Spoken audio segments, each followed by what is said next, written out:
célébrer la Pâque ce matin, en mangeant le corps de Christ, tous tes ennemis, l'Égypte va te libérer ce matin. Alléluia. Si tu crois à ça, nous sommes dans un ministère prophétique. Ton amen devrait être puissant. Alléluia. Quand nous parlons ici, nous ne parlons pas de nous-mêmes. Nous sommes fils de prophètes. Nous parlons sous l'onction de notre Père. Alléluia. C'est pourquoi quand on proclame, maman, dis amen, cède sa pierre. Alléluia. Alléluia. Alors sans plus tarder, nous allons faire rentrer notre papa. Celui-là dont on a tendance à dire ici la Bible en bloc. Je ne sais pas ce qu'il a programmé, mais une chose est sûre, ça va t'étonner. Alléluia. Ça va t'étonner. C'est pourquoi j'aimerais que nous puissions acclamer Dieu pour la vie de notre prophète, ambassadeur.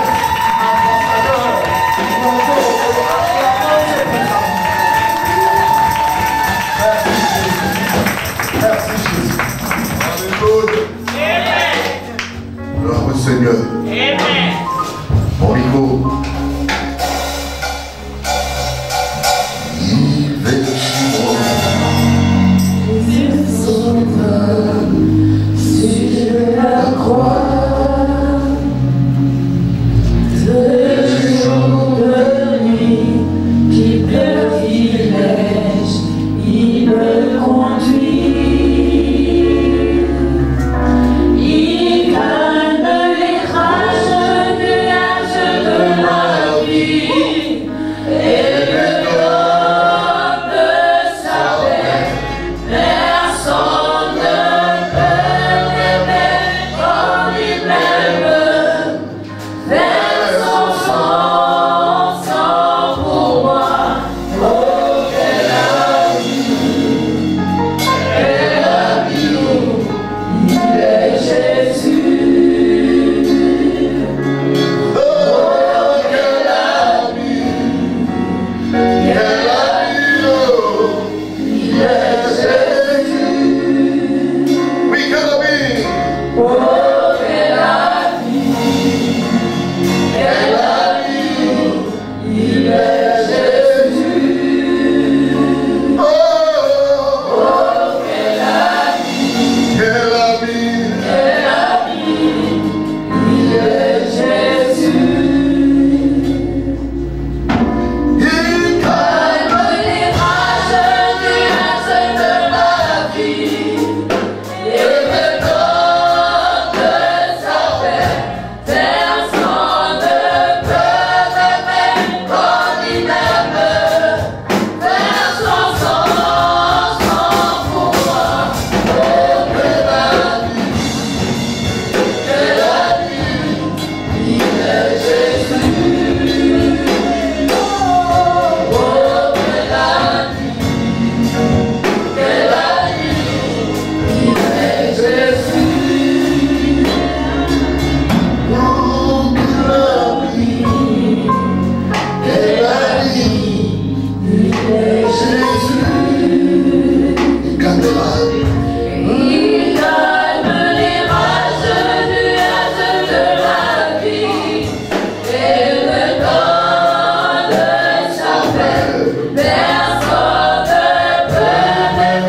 Acclamez le Seigneur des Seigneurs.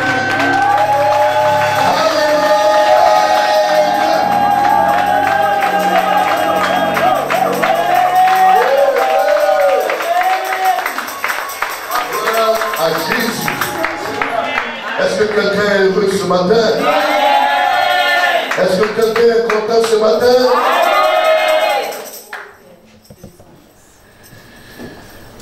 You are happy today? Yes. God bless you. Amen.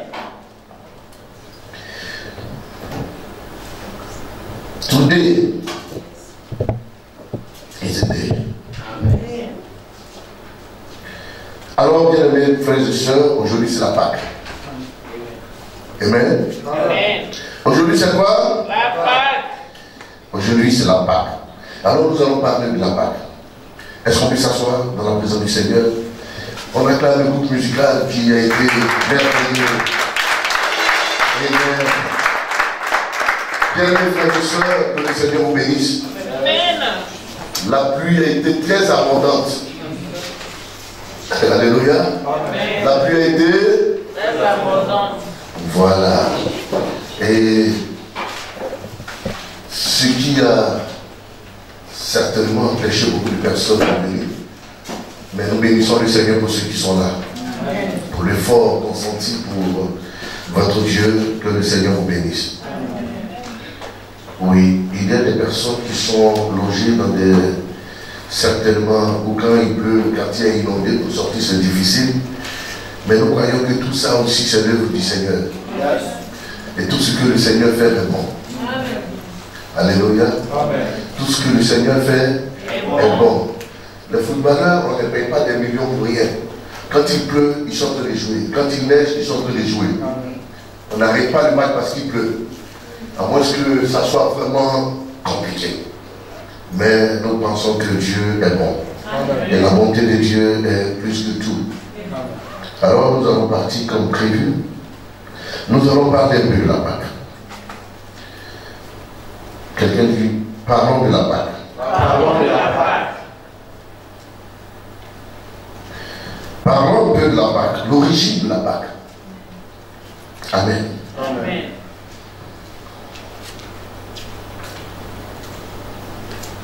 En vérité, la Pâque n'était pas une fête de joie. La Pâque n'était pas une fête de paix. La Pâque n'était pas une fête d'amour. Tu le sais. Qui sait cela? Amen. À l'origine, la Pâque a été instaurée parce que Dieu voulait frapper, étendre sa main, frapper les Égyptiens. Donc la Pâque est le symbole de l'ange de la mort. Amen. Alléluia. Amen.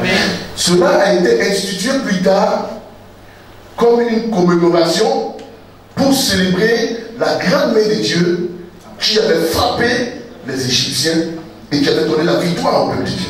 C'est cela qui va devenir une fête plus tard. Mais sinon, à l'origine, la Pâque était un symbole de malheur. God bless you. Amen.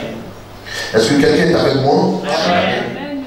Parce que c'est vrai, dans nos églises, il est rare que les gens donnent un thème comme quoi la Pâque est un symbole de malheur.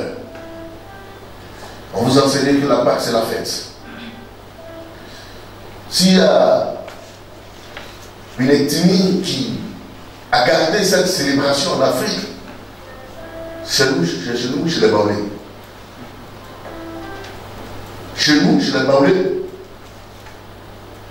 quand la Pâque arrive, la servante va trouver quelque chose à raconter parce qu'elle doit aller au village. Elle doit aller fêter la Pâque. Et c'était un temps de retrouvailles. C'était un temps où tous ceux qui sont partis à l'aventure, tous ceux qui sont partis, qui ont fait l'exode rural, qui ont quitté la campagne, le village pour aller vers la ville se chercher, même ceux qui sont allés même à l'extérieur, viennent pour fêter cette fête-là. Et c'est une fête, grande fête ce jour-là, qui donne de la joie et des moments de joie. Mais à l'origine, vous devez savoir que la Pâque a été en Égypte un malheur. Pendant que les Juifs se réjouissaient dans le camp, mais dans le camp de l'ennemi, c'était pas bon. C'était pas bon. Est-ce que quelqu'un comprend ce que je suis en train de dire? Alors nous allons aller rapidement dans Exode, le chapitre 12.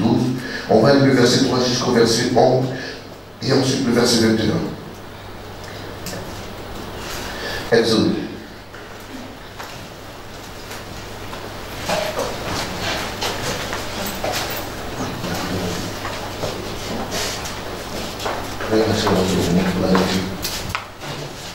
J'ai demandé que chaque fois qu'on va faire la louange, quand nous enlève ça pour qu'on puisse bien penser. Amen.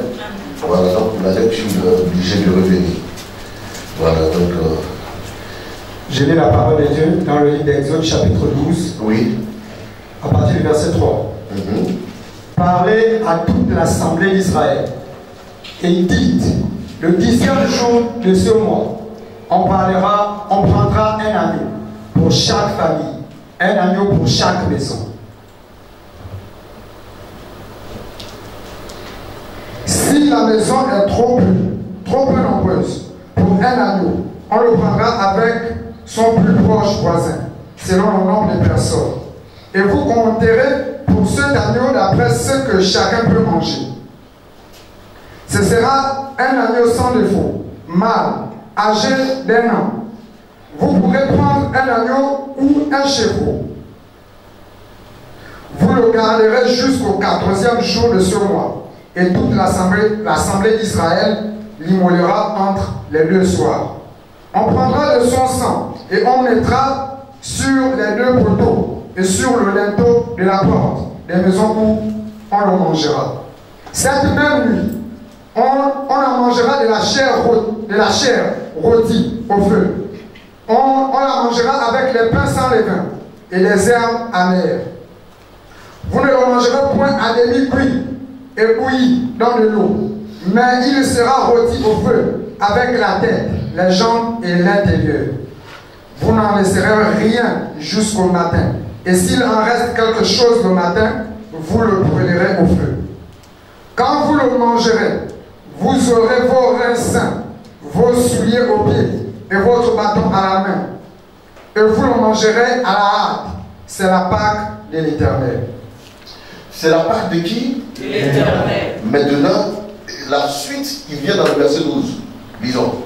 Cette nuit-là, je passerai dans le pays d'Égypte. Je passerai dans le pays d'Égypte. Et je frapperai tous les premiers-nés du pays d'Égypte. Et je frapperai tous les premiers-nés du pays d'Égypte, oui. Depuis les hommes jusqu'aux animaux. Depuis les hommes jusqu'aux animaux. Et j'exercerai le jugement contre tous les dieux d'Égypte. Amen. De l'Égypte.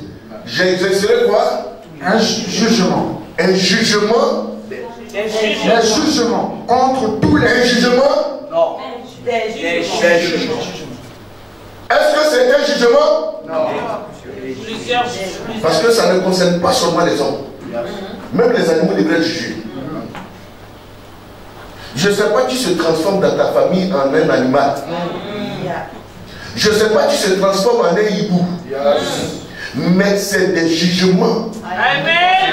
Frère, ça ne concerne pas une seule personne. Tous ceux qui se sont liés contre toi. Tous ceux qui se sont levés contre toi. Le jugement de l'Éternel et les jugements de l'Éternel se manifesteront. Amen. Frère, ce n'est pas un jugement. Tous ceux qui sont chargés à hériter de la sorcellerie de ta famille, eux tous seront jugés. Amen. Amen. Amen. J'exercerai des jugements contre les dieux d'Égypte. Je suis l'Éternel. Vous voyez, quand vous lisez, vous avez l'impression que c'est des choses qui se passent comme ça. Non, ici le Seigneur est en train de démontrer sa fierté. Amen. C'est que, je ne sais pas s'il faut employer cette expression, s'il y a quelqu'un qui mérite la gloire, l'honneur et même l'expression de l'orgueil, la fierté extrême, c'est ce Dieu-là. Amen. Et le jugement qui devrait se faire, c'était sur les dieux. Tous les dieux. Vous savez pourquoi? Parce qu'en Égypte, il y avait 9 dieux. Dieu lune, Dieu soleil, le Dieu des eaux, le Dieu des... Tous sortes de dieux. Le 10e Dieu était Pharaon lui-même en personne, qui était célébré, honoré et vénéré. Alléluia. Amen. Est-ce que quelqu'un me comprend? Amen. Donc vous voyez, la fin des Pâques que vous prenez pour fêter là, à l'origine, c'était un jugement. Et c'était des jugements. Donc pourquoi, avant que Dieu frappe, il permet que la Pâque soit déjà instaurée? Vous avez vu, je ne vais pas rentrer dans les détails aujourd'hui sur les critères. Pourquoi est-ce qu'ils ont mangé à la hâte? Pourquoi est-ce qu'il fallait préparer ça avec des légumes amers? Frère, c'est pas le, je ne vais pas parler de ça. Parce que pourquoi c'était amer? Et pourquoi c'était à la hâte? Parce que l'amertume est en train de se préparer. Et ça allait être rapide. C'est pas une affaire, c'est pas une manger à la hâte. Mais tout ce qu'ils étaient en train de faire était symbolique. Était prophétique. Amen. Vous qui ne croyez pas aux choses prophétiques là.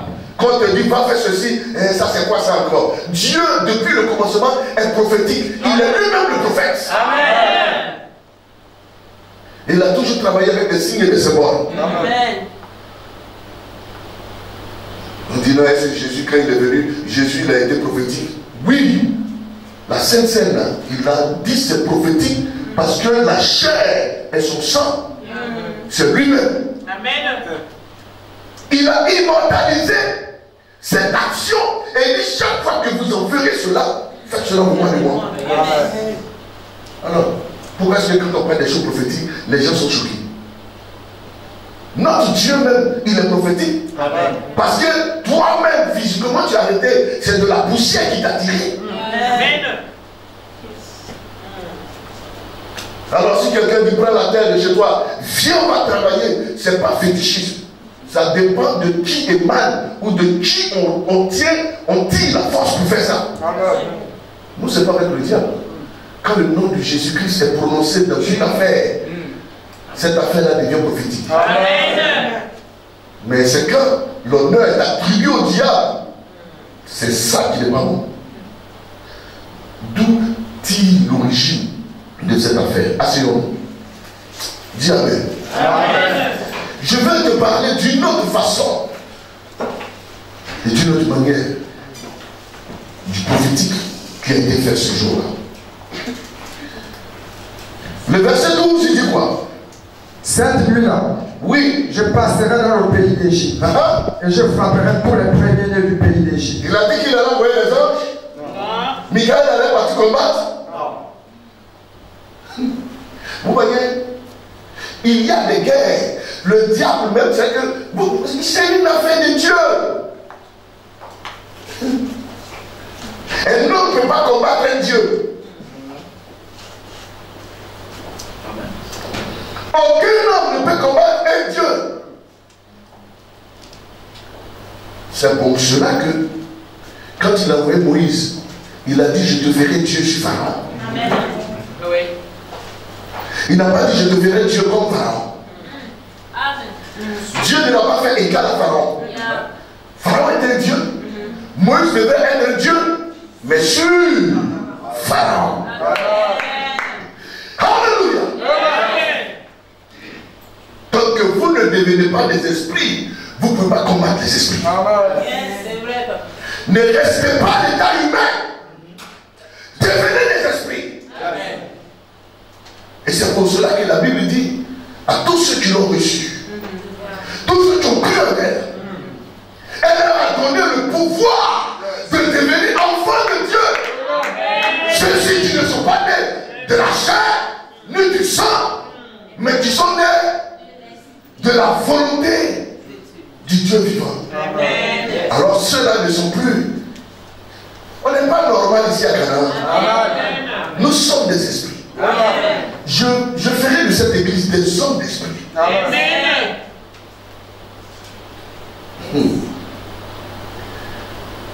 Ne soyez pas des hommes charnels. Ne croyez pas que le monde que vous voyez là est un monde normal. Moi, je ne vous cache pas. Si vous n'adorez pas Dieu, adorez le diable. Avec Dieu, il n'y a pas de demi-mesure. Et comme il n'est pas bon d'adorer le diable, il faut adorer Dieu seul. Parce que ce monde-là, la neutralité n'existe pas. Si tu n'es pas de Dieu d'office, tu es du diable. Ça, c'est sans demi-mesure. N'écoutez pas des gens qui disent non, moi c'est vrai, il ne fait pas l'église, mais je ne dois pas le diable. C'est faux. Le monde est partagé. Il y a les fils de Dieu et il y a les fils du diable. Amen. Parce qu'à la fin, les fils du diable iront vers le Père. Et les fils de Dieu, nous monterons au ciel. Amen. À la voix de l'archange, la trompette sonnera. Hey! Le corps, enveloppe là-bas tombé, flocon. L'esprit montera vers le Seigneur. Amen. C'est de ça qu'il est question. Amen. Frères et sœurs, il était question que Dieu ne le descende pour juger. C'est Dieu. Frère, le Dieu que tu attends dans ton petit village, Dieu va le juger. Amen. Et quand le jugement de Dieu va tomber sur ton Dieu, qui est sur ton règne, à cause de ça, tu ne respectes personne là. C'est là que tu sauras qu'il y a Dieu suprême. Alléluia. Amen. Continue. Je frapperai tous les premiers-nés du pays d'Égypte. Bon, non, il ne faut pas que ça vous choque. Quand je dis non, soit c'est Dieu, soit c'est bien, soit c'est le diable. Oui, il y a un choix à faire. Et lui-même, il a dit, je mettrai devant toi la mort et la vie. Mais choisis la vie afin que tu vives. Et puis, c'est que vous ne savez pas, là où il y a la vie, la mort est là. La mort n'est pas là. C'est pour cela qu'il y a un là qui dit chacun marche avec son cercueil sur sa tête. Ne faites pas malade. Évitez certaines choses. L'homme, tu le vois, il est en train de marcher comme ça. Là. Il y a longtemps, c'est son flocon. Quand le flocon, c'est qu'il est vite. Toujours un peu seulement. Tu es devenu meurtrier alors que la personne, quoique vivante, elle était morte. La Bible dit, quoique vivants, ils sont morts. Vous les voyez, c'est tous des tombeaux blanchis. Le verset 13 à 14. Le sang vous servira de signe sur les maisons où vous serez. Je verrai le sang, et je passerai par-dessus vous. Et il n'y aura point de plaie qui vous détruise quand je frapperai le pays d'Égypte. Frère, je vais vous dire pourquoi le diable s'est précipité à s'investir dans les sacrifices. Parce que le sang est très puissant. Et le diable, c'est ça. C'est pour cela que le diable va toujours réclamer le poulet, le mouton, les bœufs. Pourquoi? Parce que le sang crie. Un jour, je prendrai le temps pour vous expliquer la puissance du sang. Pourquoi Jésus n'a pas voulu qu'on le lapide? Pourquoi Jésus n'a pas voulu mourir au milieu des hommes? Il voulait qu'on le crucifie. Il voulait que son sang coule en abondance. Pourquoi? À Golgotha, c'est là-bas qu'on faisait les sacrifices. On tuait les gens. On appelle ça le lieu du crâne. Mais ici, il dit, vous prendrez ce sang-là. De cet agneau, vous recueillerez cela. Et vous prendrez ça, mettez ça sur les maisons. Où vous êtes linteaux, sur les maisons où vous serez. Amen. Amen. Alléluia. Amen. C'était la seule garantie pour que quand l'ange va passer, qu'il ne frappe pas cette maison. frère, c'est pour cela qu'il est important de se faire baptiser et être à la table du Seigneur pour manger sa chair et boire son sang. Vous n'avez pas idée de la sécurité que vous avez quand chaque fois vous prenez la chair du Seigneur à l'église. Quand vous marchez comme ça, quand le diable vous voit comme ça, il passe très loin de vous. Attends, je vais quitter l'affaire là, c'est trop compliqué. Alléluia. Amen. Alléluia. Amen. On continue la lecture. Je verrai le sang, Je verrai le sang. et je passerai par-dessus vous. Alléluia. Et il n'y aura point de plaie qui vous détruise. Amen. Amen. Je passerai par-dessus vous. Dieu est en train d'expliquer que sa colère qui s'est levée, même si tu es son fils et que tu n'avais pas cette marque-là, sa colère devrait te frapper aussi. Vous êtes enfant de Dieu, mais soyez dans les principes de Dieu. Amen. Sinon, quand Dieu sera en train de frapper le diable, il vous frappera aussi.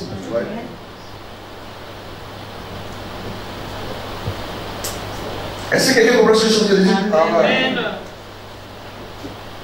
Dieu a dit ce soir, cette nuit-là, mais pourquoi ne pas faire ça dans la journée? C'est pas tout on fait à visage découvert.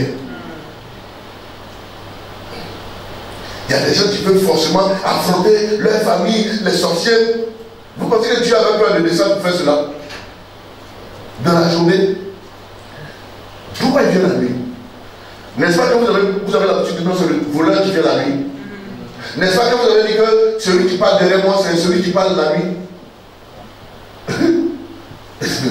Il y a des choses quand vous voulez faire. L'ennemi ne doit pas savoir. Vous parlez trop. Non, quand je vais avoir les moyens, tu vas me sentir. Bon, ça on ne dit pas. On prépare ça dans le noir. La vengeance, on n'explique pas l'ennemi ce qu'on va faire. Mais Dieu dit à ses enfants, écoutez-moi très bien. Ce soir là, je vais passer pour faire quelque chose. Quand tout le monde sera en train de dormir. C'est un combat terrible qui va se passer là. Mais je serai sans pitié quand je vais passer. Vous, l'agneau dans son sang, vous prenez, vous mettez ça sur les dos.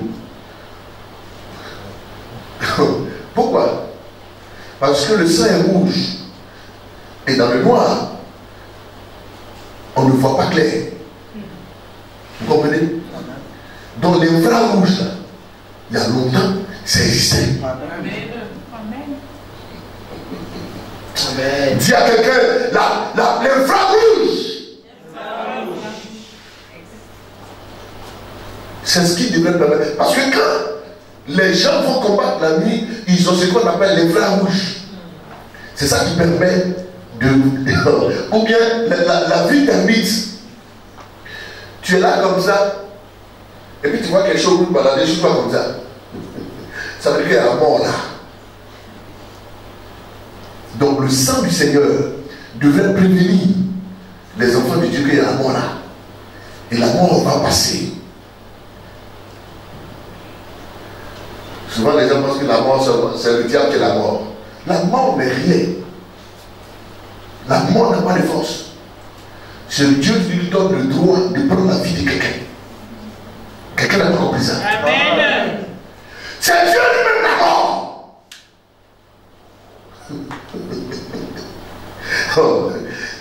Non, ça c'est trop fort. Mon fils, la mort n'est rien. Tu es plus puissant que la mort. La mort n'est rien. On dit non, la mort, les gens voient de la mort comme le diable. Non. La mort n'est là qu'un agent, comme tout autre, qui exécute ce que Dieu lui demande de faire.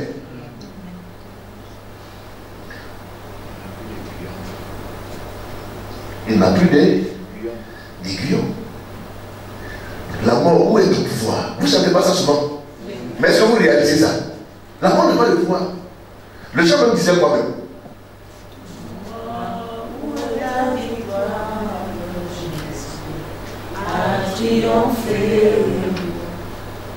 Est-ce que c'est comme ça que vous chantez chez vous?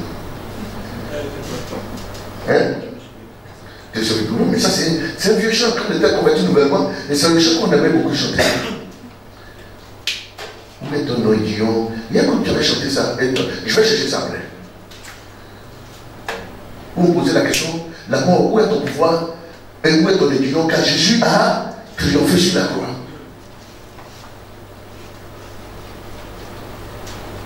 Et lui-même il dit dans le verset 14, il dit quoi? Vous conserverez le souvenir de ce jour et vous le célébrerez. Non, toujours le verset 13, s'il te plaît. Le sang vous servira de signe sur les maisons. Où vous serez. Où vous serez? Je verrai le sang. Je verrai le sang. Et je passerai par-dessus vous. Et je passerai par-dessus vous. Et il n'y aura point de plaie qui vous détruise. Il n'y aura point de plaie qui vous détruise. Quand je frapperai le pays d'Égypte. Quand je frapperai. Donc c'est lui-même. Il n'a même pas envoyé la mort. C'est lui-même qui s'est déplacé. C'est une affaire qui le concerne. Donc qu'est-ce qu'il fait? Les gens devraient mettre le sang pour que le sang là puisse lui donner des signaux. Vous comprenez? Le sang là, ça doit faire comme ça. Quand vous prenez le sang de Christ là, quand vous marchez comme ça, mais c'est comme ça que le diable, parce que le diable est un homme du ténèbres. Donc le sang de Christ en vous, c'est comme la lichonne dans le noir. Vous comprenez? Amen. Il dit vous mettrez le sang et quand je verrai, je passerai. Si Dieu lui-même voit le sang, il passe. Vous croyez que c'est le diable qui va me toucher ça? Vous ne savez pas qui vous êtes réellement. Amen. Frère, si le sorcier avait le courage de venir te dire, toi seul tu déranges tout à Kanda, quand tu pries, tu vas prendre la prière au sérieux. Amen. Vous pensez que quand les gens se lèvent, disent non, votre église, fermez les églises. Mais c'est parce que l'église dérange. De toute façon, on demande qu'on ferme les églises, c'est pas comme ça, on ferme les maquis. Alors, Côte d'Ivoire, il y a une rue qu'on appelle la rue Princesse. C'est pas la rue Princesse d'aujourd'hui, là. La rue Princesse depuis le feu Bédier, Babola. Ça quitte, ça peut quitter un peu comme Chantal, jusqu'à Cherko, dépasser de Cherko. Même l'État. C'est des bars, c'est des maquis. Dans la journée, quand vous venez comme ça, il n'y a rien. La nuit, cette fois-là se transforme, vous n'allez pas croire que c'est ce que vous avez vu dans la journée. Personne n'est dérangé. Les immeubles, là, c'est comme ça, il y a bar en bas, il y a maquis en bas. Mais les gens fermaient les églises qui sont dans les quartiers, parce qu'ils trouvent que ça dérange. Mais avec tout ce bruit, et chacun augmente en fonction de la capacité de son matériel. Oui. Et deux personnes assises en train de se parler devraient crier pour s'entendre. Ça ne dérange pas les humains. Mais les gens font pétition pour aller attaquer l'église qui est dans le quartier. Il faut qu'on ferme ça. Donc ce n'est pas le bruit qui les dérange. En fait, l'esprit qui est derrière l'affaire. C'est ça qui dérange.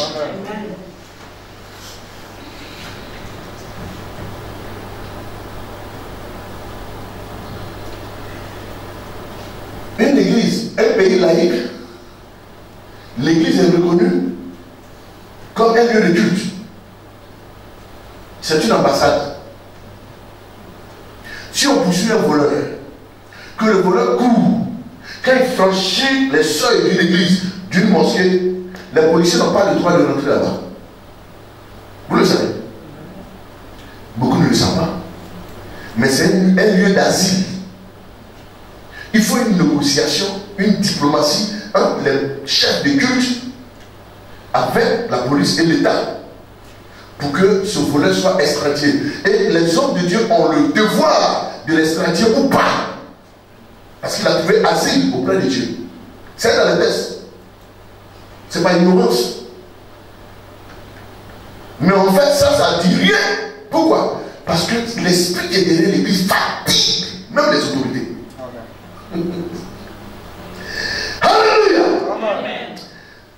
Dieu est bon. Amen. Et ce soir-là, je vais passer. Frère, aujourd'hui soir, ce soir d'aujourd'hui, le Seigneur va rendre une petite visite à Okonia. Amen. Le Seigneur va passer un peu au Bénin, au Togo. Libreville sera bouleversé ce soir. Amen. Parce qu'on va prendre ce sang-là et des jugements seront prononcés aujourd'hui. Amen. Parce que le Seigneur dit chaque fois que vous ferez cela, faites ça en mémoire de moi. Maintenant, cette fête a été instaurée comme une institution cérémoniale, divine et à perpétuité. Donc ça veut dire que chaque fois qu'on fait cette fête-là, ce qui s'est passé au préalable doit se répéter. Ton amen ne peut pas.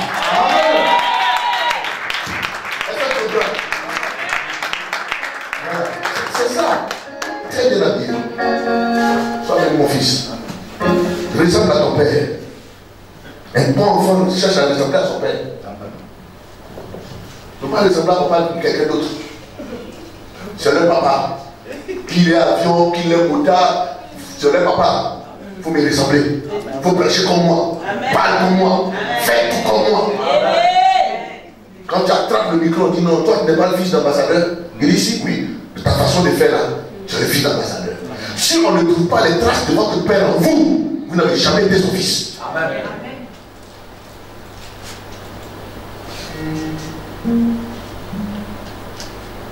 Je le dis à tous les pasteurs. Imitez-moi. Paul l'a dit, comme je le fais pour le Christ. Amen. Vous connaissez bien l'histoire de Élisée et puis Élie. Élisée a convoité le manteau de son maître. Il a eu la double portion. Amen. Géasi vient, il est l'élève d'Élisée. Au lieu de convoiter le manteau d'Élisée, c'est pour Naaman il allait convoiter. Qu'est-ce qu'il a eu lui et sa famille? De la lèpre. Voilà, c'est ça. Fais comme moi, papa. Amen. Amen. Que le Seigneur vous bénisse. Amen. Alors, quand il y a la part, il doit y avoir des jugements. Amen.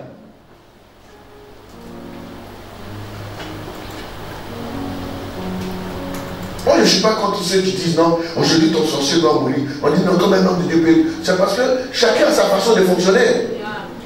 Je peux ne pas fonctionner comme eux, mais je ne connais pas ce qu'ils font. C'est parce qu'ils ont compris certaines choses dans la Bible. Dieu lui-même s'est levé, il a frappé les ennemis d'Israël. Il y a des moments où on doit appeler Dieu pour faire ce travail-là. Et aujourd'hui, c'est ce qu'on va faire.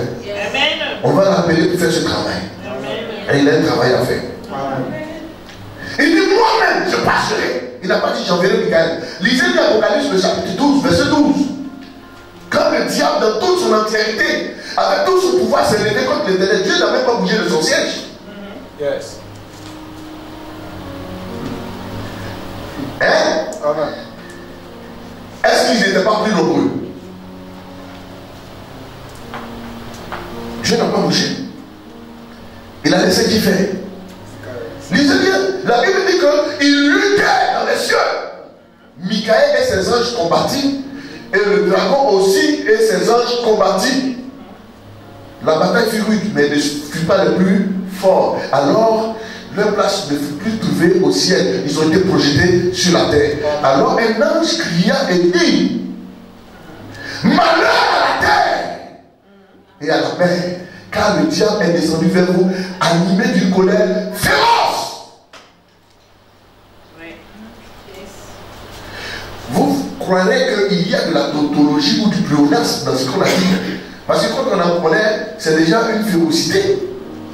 Mais animé d'une colère féroce, c'est une manière de prolonger et vous faire comprendre que c'est pas du jeu.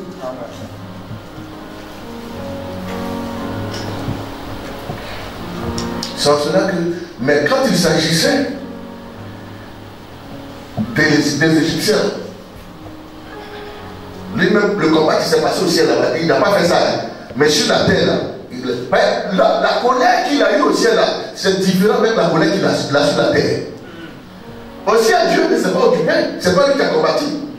Mais la façon il est animé d'une colère, il vient maintenant pour combattre les ressemblants de Dieu. Nous ne sommes pas à la gloire de Michael. Nous sommes à la gloire de Dieu lui-même.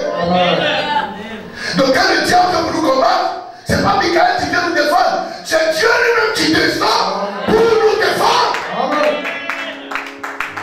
C'est une affaire personnelle qui vient régler. Nous sommes juste ses envoyés. Il a dit à Moïse, il dit les cris de mes enfants sont montés jusqu'à moi. Je t'envoie pas les délivrer. Je serai avec toi. Mais tous les signes qui ont été faits là-bas en Égypte, c'est Dieu lui-même qui les a produits. Mais il dit quoi? Je te ferai Dieu sur Pharaon. Aaron sera ton prophète. Quelqu'un m'écoute? Amen. Est-ce que quelqu'un comprend ce que je suis en train d'expliquer? Amen. La Pâque à l'origine était une guerre, était un malheur. Pour qui? Pour nos ennemis. Même pas pour nos ennemis seuls, mais pour nous aussi. Et c'est pour cela qu'il fallait mettre le sang pour que nous soyons épargnés. Donc toute personne, toute maison sur laquelle ne se trouvait pas le sang de Jésus devait être frappé dessus.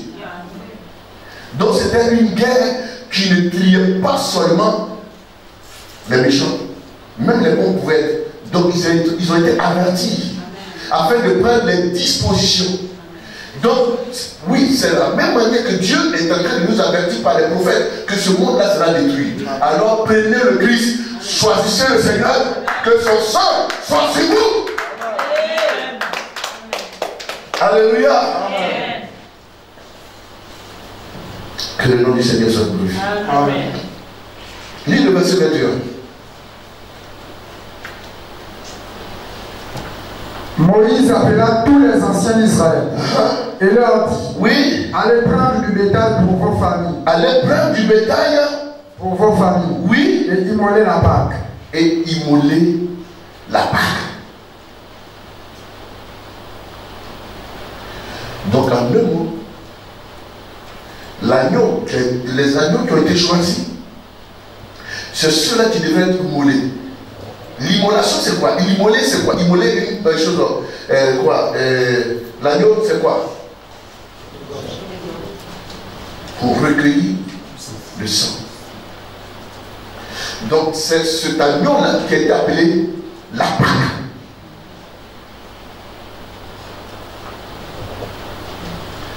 Donc en un mot, la Pâque c'est le sang. Là où la Pâque est fêtée, le sang va couler. Et ce sang-là, c'est pour protéger les enfants de Dieu. Parce que cette nuit-là, quelque chose va se passer. Amen. Frère, cette personne qui est assise toute la bénédiction et qui ne veut pas se lever, ce soir, nous dénoncions. Sans fond, bénévoire, ça veut dire que quelque chose va se passer. Nous dénoncions. Amen.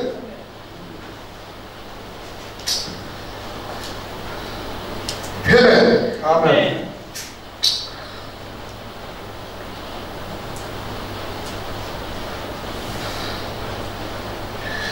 Bien aimé, vous devez savoir que quand on a parlé de l'ange exterminateur qui devrait passer en Israël, alléluia, sans faire de mal aux Israélites. Parce que en Égypte, les Israélites avaient leur quartier. Et puis les Égyptiens avaient leur quartier. Donc le ange passe, il voit des signaux rouges. Donc il reconnaît que papa va habiter ici. Il passe, et puis il regarde dans la maison là. Toutes les maisons où il n'y avait pas de signaux, L'Éternel frappait. Il frappe. Quand le peuple s'est levé le matin, la Bible dit que Dieu a frappé jusqu'aux animaux. Le premier-né.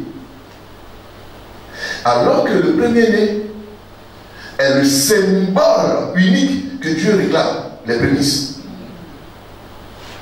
Et généralement, les premiers-nés sont préparés pour hériter, pour perdurer une royauté, pour succéder à un royaume.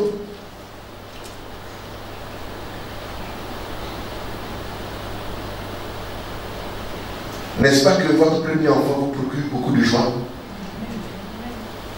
Et Pharaon se lève le matin, son fils bien-aimé, qu'il a pris tout son temps pour le former dans l'éducation, la diplomatie, la science, toutes les connaissances possibles, qui devrait venir à sa place, il le trouve mort.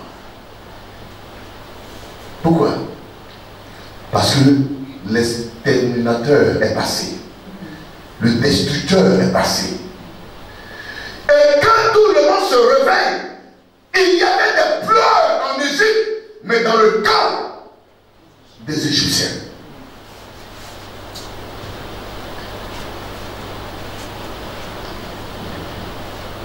Est-ce que c'est Dieu qui a parlé aux enfants d'Israël?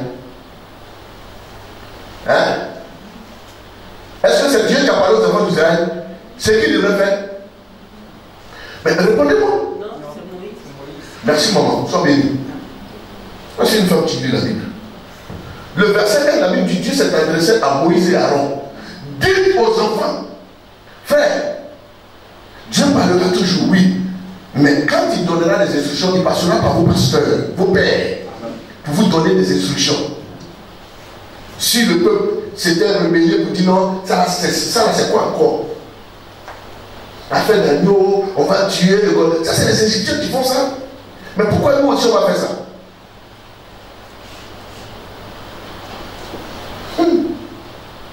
Alléluia. Amen. Et c'est ce jour-là que Dieu, pour la première fois pour les Israélites, va restaurer un calendrier. Il dit ce mois-ci sera le premier mois de toute l'année.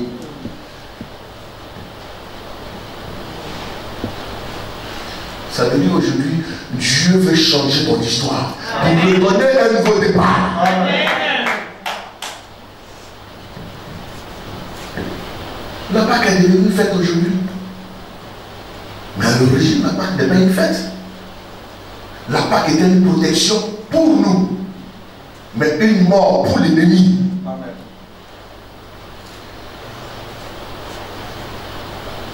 Que le Seigneur soit béni. Amen. Que l'Éternel soit béni. Alléluia. Amen. Donc Dieu va faire quoi? Il va utiliser la Pâque pour exterminer tous les premiers-nés. Alléluia. Lisons le verset 29. Verset 29, il est écrit.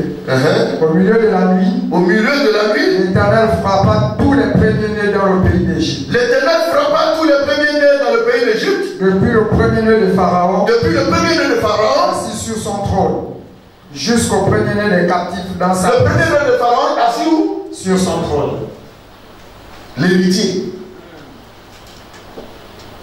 Celui-là qui devrait hériter.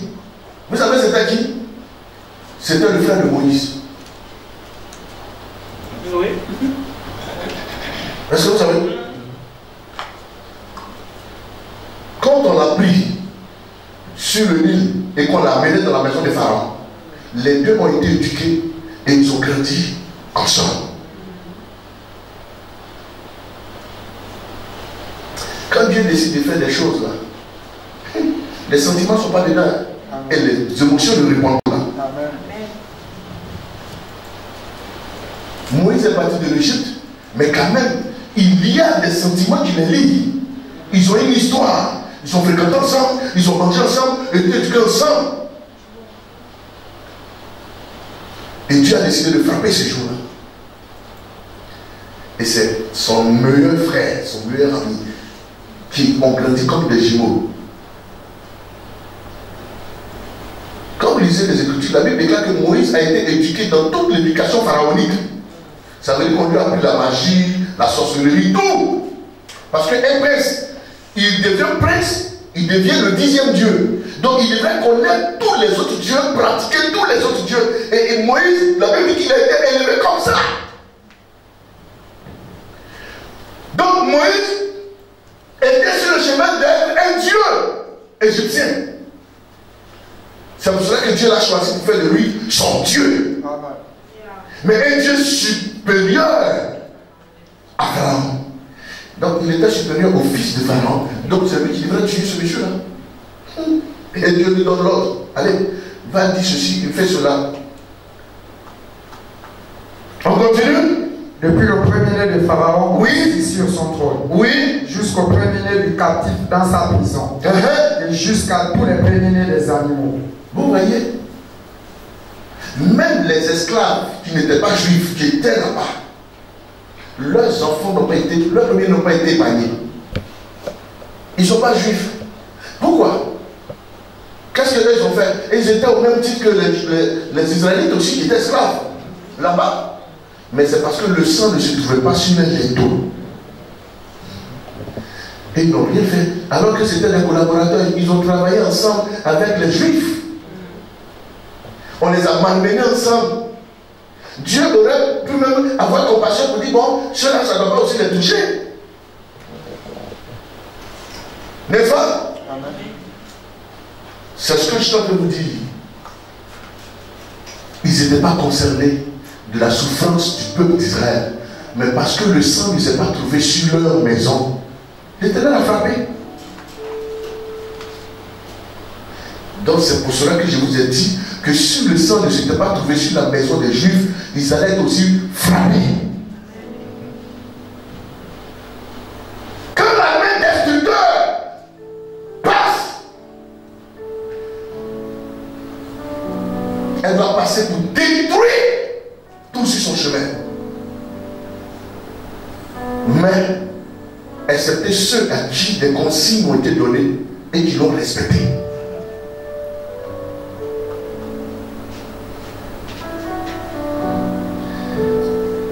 Donc, cette main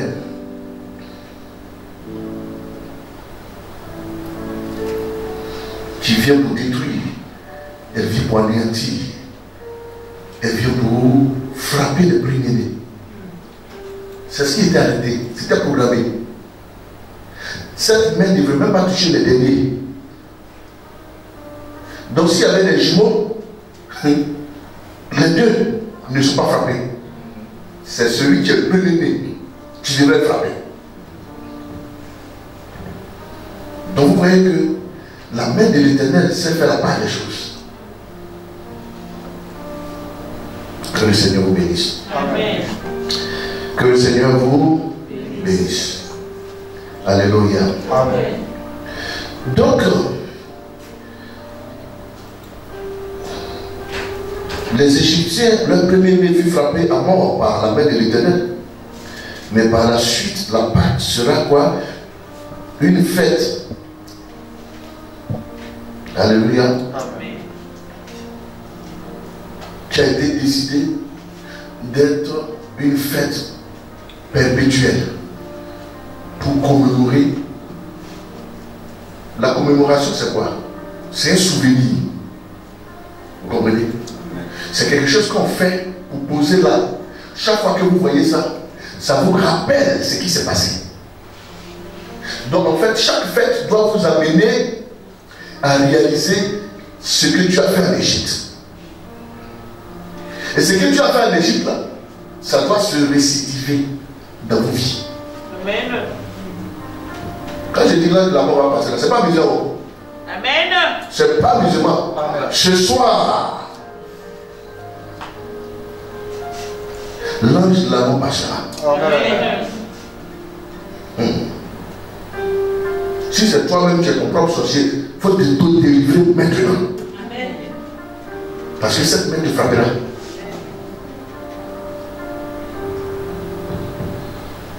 Lisons maintenant 1 Corinthiens le chapitre 5, le verset 7 à 8.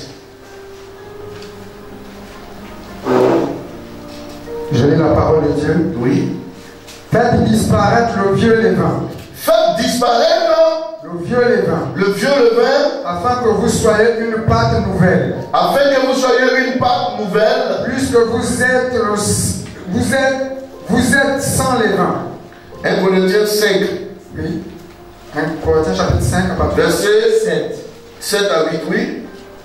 Faites disparaître le vieux levain. Oui, Afin que vous soyez une pâte nouvelle. afin que vous soyez une pâte nouvelle, Puisque vous êtes sans levain. puisque vous êtes sans levain, Car Christ, oui, notre Pâque, car Christ, notre Pâque Pâque, a été immolé. a été immolé. Célébrons donc la fête, Célébrons donc la fête, non avec du vieux levain, non avec du vieux levain, non avec un levain de malice non avec un levain de maïs et de méchanceté, et de méchanceté, mais avec le pain sans levain, avec le pain sans levain. de la pureté et de la vérité.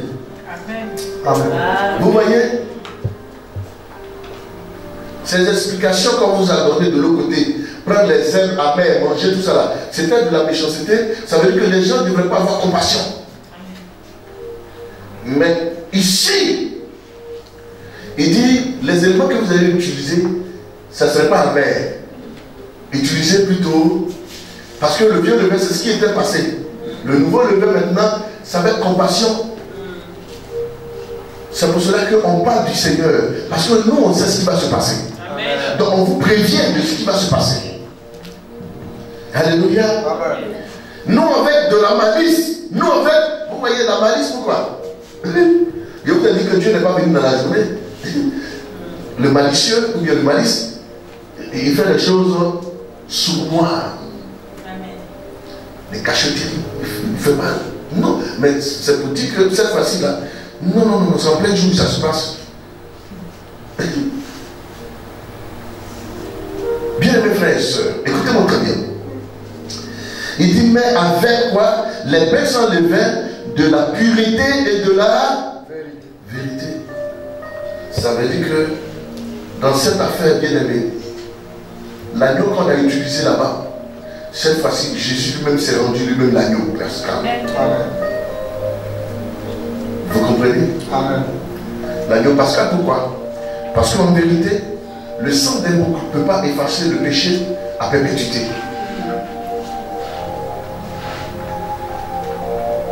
Donc un animal ne peut pas purifier l'homme. C'est le sang de l'homme qui peut purifier l'homme et même le sang des animaux. Donc voilà pourquoi Dieu lui-même se faisant un corps, il vient. Donc cette instauration qu'il a faite, il a demandé qu'on tue un animal. Lui-même il est venu pour mourir comme un agneau, afin que nous prenions son sang. Cette fois-ci, que ce ne soit pas quoi sur nos portes, mais que nous puissions nous-mêmes manger ça, pour que le sang la circule en nous. Alléluia. Pour que sa chair nous régénère. Pour que son sang nous, quoi? Nous régénère et que nous devenons des hommes nouveaux. Que le vieil homme, qui était un homme pécheur, meurt et que le nouveau homme renaît. Donc c'est ça qui est traduit par le symbole de la mort de Christ et de la résurrection. Donc le baptême, nous mourons avec lui, nous ressentons vivants. Et quand nous sortons, nous venons vers le Seigneur pour manger le nouveau repas. Amen. Et ce repas-là, c'est ce qu'on appelle la Sainte Seine. Alléluia. Amen. Alors que les gens ne savent pas que les gens, donc ceux qui n'ont pas connu le Seigneur Jésus, qui sont morts avant, qui vous a dit qu'ils n'ont pas connu le Seigneur Jésus? Ils ont connu le Seigneur Jésus. La Bible a dit qu'ils buvaient un rocher qui les suivait. Et ce rocher-là, c'est quoi? C'était le Christ. Il dit non, ils n'ont pas été baptisés. Paul l'a dit qu'ils ont été baptisés dans la mer. La traversée de la mer dès le baptême. Ils ont mangé la Sainte Seine. Oui, le jour de la Pâque. Cela a été instauré. Et c'était le Pâque. C'était le Sainte Seine. Mais le sang qui a été mis sur l'âme a permis à Dieu de repérer ses enfants. actuellement. Cette Pâque que nous célébrons, Jésus est notre Pâque.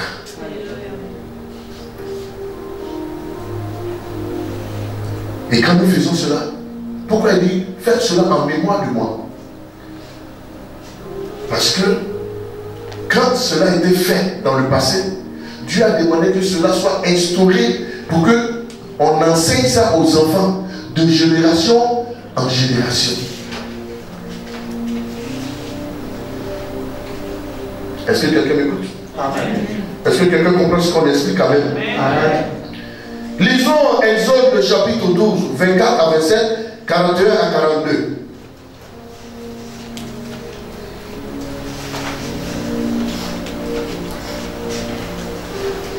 Exode chapitre 12, à partir du verset 24.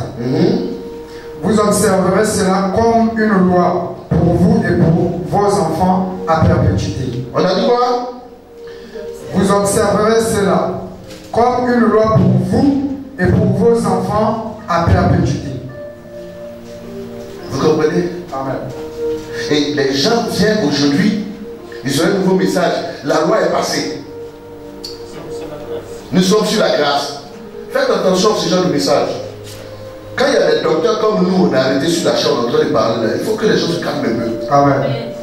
Nous ne sommes pas sous la loi. Il y a des lois qui ne sont pas des lois à bannir. Et la Bible dit que ça a été instauré comme une loi à perpétuité. Qu'est-ce que c'est qu'une perpétuité? Qui n'a pas de fin. Qui n'a pas de fin. Donc quelles sont les lois qui ont été abolies? Mais vraiment, les gens me comprennent les Écritures comment? Quand quelqu'un dit je ne suis pas venu pour abolir la loi, ça veut dire quoi? Qu'est-ce que c'est que l'abolition de l'esclavage? Mettre fin à l'esclavage. Mais quand Jésus lui-même dit je ne suis pas venu abolir la loi, mais l'accomplir et la rendre parfaite.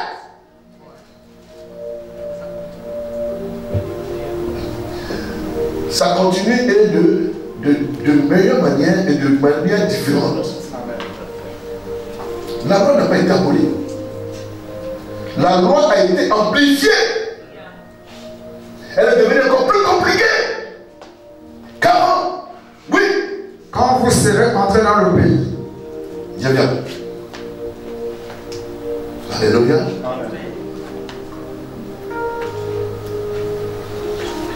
Qui a dit que la loi est abolie? Qui vous a dit ça? Quand Jésus dit que je suis venu accomplir la loi et les prophètes, qu'est-ce que ça veut dire? Ça veut dire que ce que les prophètes ont dit de moi, je suis venu pour que cela soit vrai. C'est ce que ça veut dire. Si la loi est abolie, pourquoi quand le Christ parle, il fait allusion à des lois? Quand il a dit dans Jean 4, donc veux-tu dire que tu es plus grand que notre père Jacob? D'autres peuvent aller jusqu'à dans Jean 17. Il dit donc cet homme blasphème. N'est-ce pas? On a lu dans Marc le chapitre 2. Le paralytique. Qu'est-ce qui s'est passé? Il a dit donc, tu veux dire que tu es Dieu, parce que c'est Dieu seul qui pardonne les péchés. Jésus a fait allusion à quoi? À la loi. Il dit, n'est-il pas écrit dans la loi de Moïse? Mais qu'est-ce que tu as aboli? On fait référence à ça pourquoi? Que vous êtes des dieux, c'est pendant que vous mourrez comme des hommes. Ça veut dire que Jésus est en train de leur rappeler que dans la loi, il est question que nous sommes des dieux. Alors si nous refusons, lui ne refuse pas. Voici ce qu'il est en train de dire. Dépose ta Bible et ton bic. Viens. Je vais montrer ce que c'est que la loi. Amen. Ça fait longtemps que je t'ai vu. Si je te gifle, c'est bon? Hein? C'est pas bon? C'est bon? Pourquoi c'est pas bon? J'ai envie de te gifler. La Bible dit un pour un. Ça veut dire que si je le chiffre, s'il n'est pas content, il me le rend. Pour qu'il soit satisfait. Frère, quand le parent commence,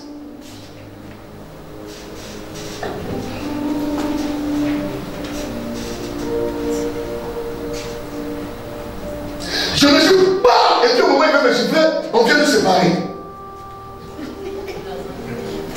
La douleur, c'est pas ce qu'il a mis là. Mais c'est le fait qu'on l'a attrapé, il ne m'a pas donné pour lui là. C'est ça qui va le tuer. Quelqu'un comprend ce que je veux dire? C'est pas le fait de le gifler qui le fatigue. C'est le fait qu'il n'est pas remboursé. C'est ça qui lui fait mal. Et c'est pour cela qu'il va vous allez voir que ça risque même de dégénérer entre lui et celui qui l'a attrapé. Vous n'avez jamais vu ça? C'est même pas là mon problème. Donc, alors que quand je le gifle et qu'il réussit à me gifler aussi, même si ce n'est pas à la hauteur de ce que je lui ai donné, mais on va lui dire non, mais il t'a frappé, moi aussi il est tapé aussi. C'est une fierté. N'est-ce pas? Ça c'est la loi. Est-ce que ça c'est compliqué? La grâce fait peur, les amis, c'est parce que vous n'avez pas idée. On vous a pas bien enseigné la grâce. Amen. La grâce dit, si je le gifle, au lieu que lui me tape aussi, il doit prendre la joie. Entre les deux, qu'est-ce qui est difficile à supporter? La grâce. C'est la grâce. La grâce qui est compliquée. Elle est trompeuse. La grâce fait peur que la loi. Ce monsieur, vraiment bien, je prends l'exemple sur toi, que ton mari me parle. Amen. Soulève, tu es tombé là. Non, c'est pas grave. Vous voyez cette maman? C'est la femme de mon fils qui n'est pas là aujourd'hui. Lui, il la convoite. Et dans la loi, pour que le péché adultère soit censuré, il faut que lui soit avec cette femme. Pour que l'acte soit consommé. C'est en cela qu'on parle d'adultère. Et lui, la sanction tombe sur lui. Mais quand il sort avec la femme, n'a-t-il pas tiré son plaisir? Répondez-moi, on est en train de parler dans un enseignement. Ça ne va pas se faire dans tous les plus les maris, c'est l'exemple que je donne. N'a-t-il pas tiré son plaisir? Il s'est pas réussi?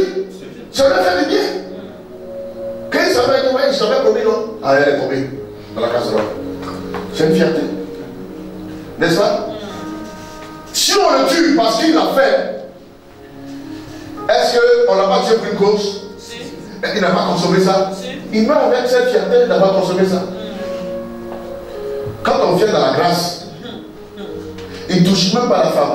Le fait même de penser que la femme est en forme, la Bible là, t'es déjà consommé. Ça, c'est sous la grâce. Entre les deux actes, qu'est-ce qui est compliqué? On te tue pour ce que tu as fait, et puis on te tue pour ce que tu as pensé.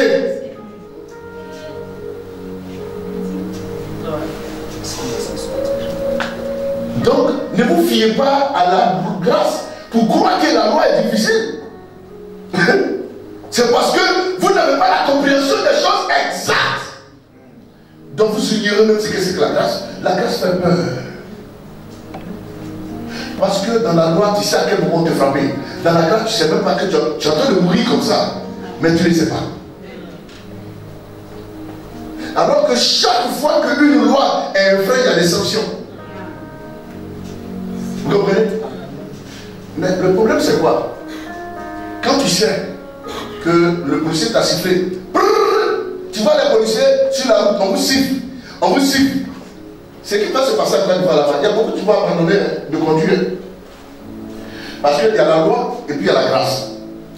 La grâce, c'est quoi? La loi, c'est que les policiers sont là. Quand vous les voyez, vous faites attention. Maintenant, la grâce, c'est que les policiers sont plus là. Donc, vous pensez que vous êtes libre. Alors que la loi continue, mais la loi continue avec la technologie. Les caméras sont partout. Donc, tu ne sais même pas que là, on vient de te flasher. Donc, tu conduis dans la rue seulement. Et c'est quand, à la fin, quand tu vas aller faire visite technique, là, c'est là on va te sortir la facture de tout ce que tu as fait dans la ville, où tu pensais qu'il n'y avait plus de policiers là, et que tu étais libre là. Pourquoi? Parce que tu as été flashé 1000 fois. Et quand on sort maintenant, tu dis, mais à quel moment? Oui, c'est ça qui fait peur. Quelqu'un a compris quelque chose? Est-ce que quelqu'un a compris quelque chose? Alors, pardon le Seigneur vous bénisse. Alléluia! Amen! Et c'est ça le problème avec les chrétiens, ils ne comprennent pas les choses. Et c'est compliqué. Et les gens disent que non. La facture de la grâce, là, c'est terrible. Parce que la Bible dit que ce jour-là, quand la facture va sortir, tu vas venir comme ça là-bas, tu vas te dire, mais toi tu vas où? Toi aussi, comment tu me demandes je vais où, Seigneur? C'est moi, mais tu ne me demandes pas. Il dit, mais toi qui? Mais c'est moi, ambassadeur. Ambassadeur, c'est qui? Il dit, oh, fais arrêter ça un peu. À Canaan, c'était moi le prophète. Tu travailles pour qui? Mais c'est ce que la Bible dit. Plusieurs diront, nous avons fait des miracles, je leur dirai que je ne vous ai jamais connu. C'est ce jour-là que tu vas comprendre que la loi ne fait pas peur, mais la grâce fait peur. La loi, on te reconnaît, on dit oui, c'est lui, tu as commis ça, on te reconnaît, tu as fait ça, et puis mais le Seigneur va. Donc tout ce que tu as fait, c'est que tu as voyagé, tu as subi des humiliations, et tout ça, tu penses que c'est ça pour le Seigneur, alors que tu n'es pas dedans. Et puis, on te dit rien. On ne vient pas te dire, frère, toi, tu es dans le faux. Mais le monsieur même, il est là-bas, il te regarde. Bon, des moments de miracles se perdent. Toi, tu dis non, je suis un homme de Dieu. Il est là, il te regarde. Et puis, ça l'a fait. Attends, tu vas où? Pendant que l'évangéliste Dieu est en train de rentrer là-bas, il a dit, mais le monsieur qui rentre là-bas, là. Mais c'est moi qui ai fait de l'évangéliste. Il dit, oui, lui, je le connais. Il dit, non, frère, il va arrêter ça. Quand Fred était comme ça, et puis Junior aussi passe. Junior, viens témoigner. Et le monsieur a arrêté, il dit non, bon et fidèle serviteur, vas-y, il ne faut pas te tuer. Je suis. Pourquoi? Parce que la Bible dit lui-même il sera à la porte. Ce n'est pas un ange. Donc pendant qu'il est temps, accepte la Pâque. Amen. Pendant qu'il est temps, c'est un verre nouveau. Amen. Ce n'est pas une affaire de Gabriel va venir, le temps faut passer. Non, c'est lui-même. Un seul et un os. La ceinture dorée au milieu. La couronne sur la tête. Le beau regard flamboyant comme un feu dévorant.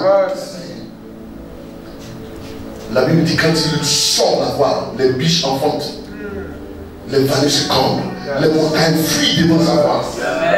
Et ce jour-là, dans toute sa splendeur, dans sa beauté immense, arrêtez avec un beau sourire pour te dire je ne te connais pas, je ne t'ai jamais vu.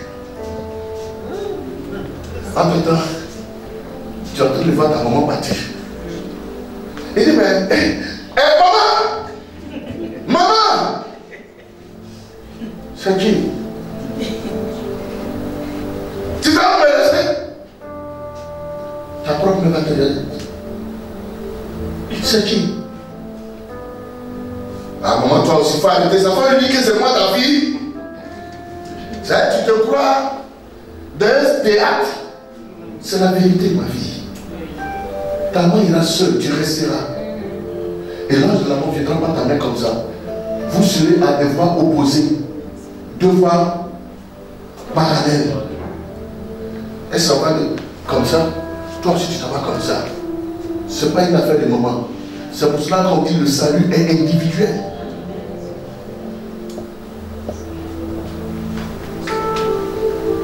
Quelqu'un dit Amen. Amen.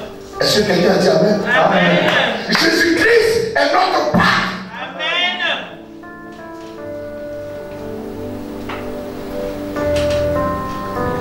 Et Jésus-Christ, quand il est mort, la Bible dit qu'il est descendu aux enfers. pour aller libérer les captifs. Il y a des gens qui étaient déjà descendus là-bas, mais ils avaient un bon cœur. Et il allait les sauver. Alléluia. Amen. Par exemple, oui, l'homme qui a été le répondant, qui a dit que Lazare plonge son doigt dans l'eau pour venir me donner aussi. Les gens pensent qu'il a rien fait. Non, il s'est repenti. La Bible dit qu'il a même dit, il y a encore mes frères là-bas. Vous voyez, même en enfer, son cœur a été transformé. Il faut que quelqu'un descende pour aller leur parler, parce que là où on est là, il ne va pas venir ici. Et il y avait plein de personnes comme ça dans les enfers. Et c'est pour ça que le Seigneur est descendu là-bas. Pour aller voir les libérer. C'est ceux qu'on appelle les captifs. Ils ont été faits prisonniers. C'est de cette grâce-là qu'il s'agit. Alléluia. Amen. J'ai touché un peu de tout aujourd'hui sur cette Pâque. Nous sommes en train de partir vers... Donc continue la lecture, mon fils. On est au verset 25. Oui. Quand vous serez entrés dans le pays que l'Éternel vous donnera. Quand vous serez entrés dans le pays que le Seigneur, l'Éternel, vous donnera. Selon sa promesse. Selon sa promesse. Vous observerez cet usage sacré. C'est un usage quoi? Sacré. Est-ce que tout ce qui est sacré, il faut désacraliser ça? Non. Est-ce qu'il faut s'amuser avec? Non. Donc ça veut dire que le Seigneur dit que c'est un usage sacré. Et les gens pensent que c'est de la banalité. Non! La Pâque est un usage sacré.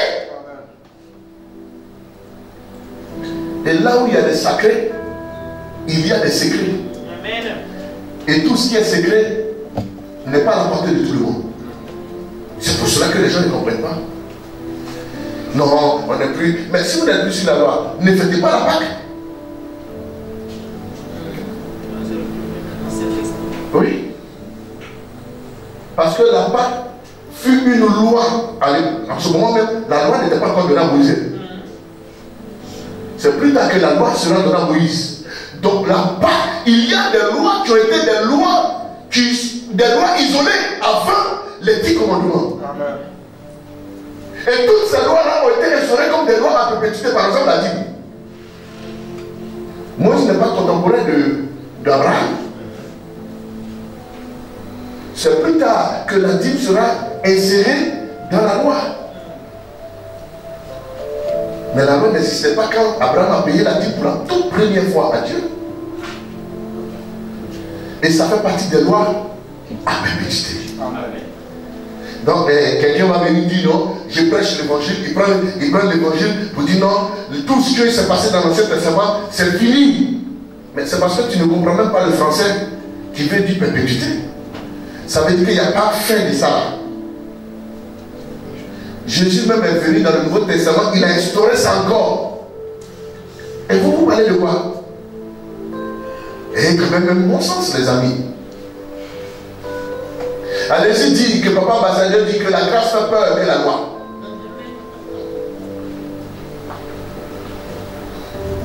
Alléluia. Amen. La grâce fait peur.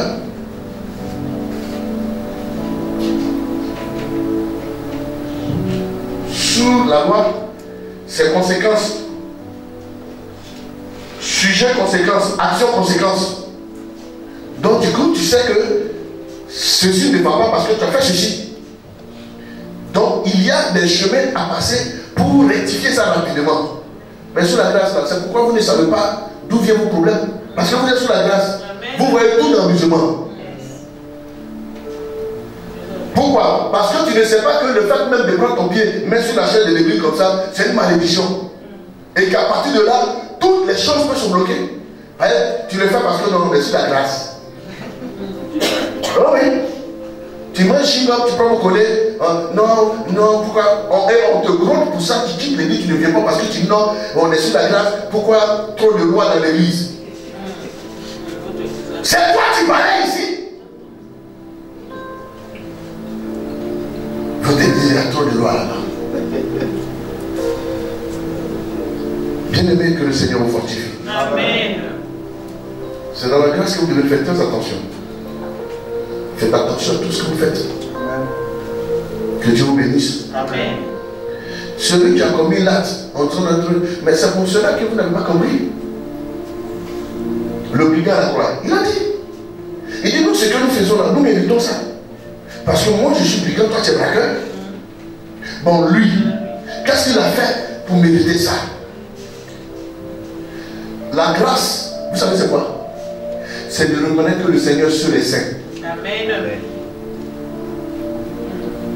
Et qu'il ne mérite pas d'être tué. Mais nous méritons la mort. Il n'y a de juste que le Seigneur seul. Amen. Quand tu as connu ce principe-là, c'est ce qu'on appelle la grâce. C'est de reconnaître que tu es pécheur. Un seul est saint, c'est l'Éternel. La grâce, ça se résume à ça, c'est fini. Le reste, il n'y a rien derrière. C'est ça la grâce. La grâce, c'est tout simplement de connaître que tu ne peux rien faire pour être juste.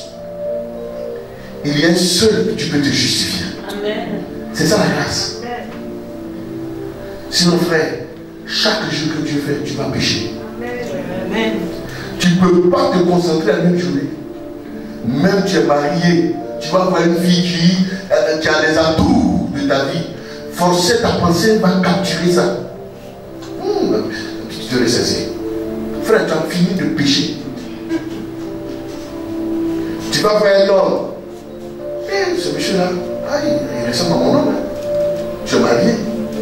Le péché est passé.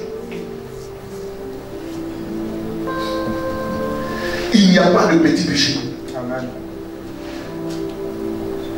Péché, c'est péché. C'est ça la grâce. Évangéliste, tu comprends ce que je dis? Quand on dit grâce, grâce là, ce n'est rien d'autre. De savoir que il y a quelqu'un qui a payé le prix. La grâce que les gens ont eue. On dit non, nous sommes sur la grâce. Mais le peuple de Dieu était aussi sur la grâce. C'est parce que vous ne savez pas. La grâce qu'ils ont eue, c'est le sang de l'agneau immolé sur la temps. La grâce a existé avant la croix. Parce que vous pensez que c'est le sang de Christ qui nous fait grâce aujourd'hui. C'est pas ça. Mais le sang de Christ a été déjà immolé. Et même encore dans l'Ancien Testament, hors l'Ancien Testament, la Bible dit depuis la fondation du monde, avant la fondation du monde, l'agneau a été immolé. Dans tout ce que tu es en train de vivre là, on dit non, il a péché, il a fait ceci là. Jésus a déjà payé ça il y a longtemps. Comme c'est à perpétuité, il faut récidiver, il faut manifester ça. Mais ça s'est passé aussi dans Genèse 22, quand Dieu a réclamé le fils d'Abraham. C'est parce que le bélier qui est mort n'a pas connu son enfance. C'est pourquoi il est revenu dans le Nouveau Testament pour vivre son enfance.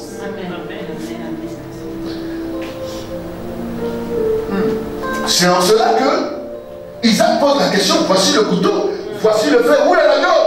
Est-ce qu'Abraham a répondu? Il a dit Dieu nomme ce pourvoyeur de l'agneau.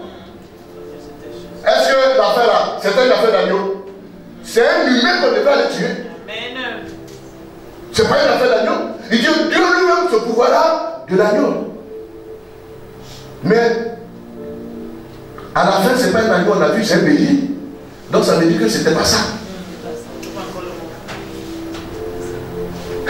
C'est quand Jésus est en train de passer. La question qui a été posée à Abraham, c'est Jean-Baptiste qui a répondu. Il dit voici l'agneau de Dieu qui porte le péché. C'est lui l'agneau. Amen.